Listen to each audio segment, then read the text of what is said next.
UCholota uvele kokuqala enkantolo namhlanje ngemuva kokulandwa eMelika ngesonto ledlule.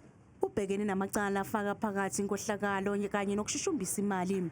Lamacala athinta ithenda ka-225 million wamarandi eyanikwa umnyango wezokuhlaliswa kwabantu eFree State ngo-2014 lokususa uphahla lwe-Asbestos ezindlini esifundazweni.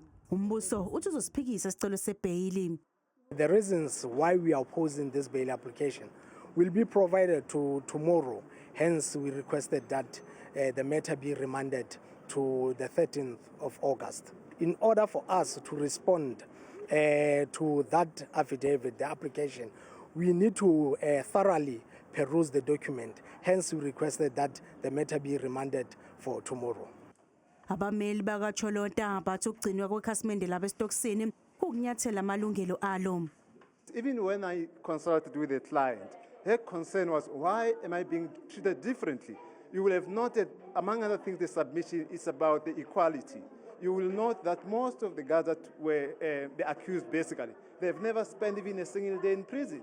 One wonders why our client is treated differently.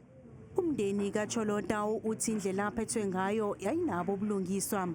The state knew it very well in time that he is going to appear and is going to put this application for bail.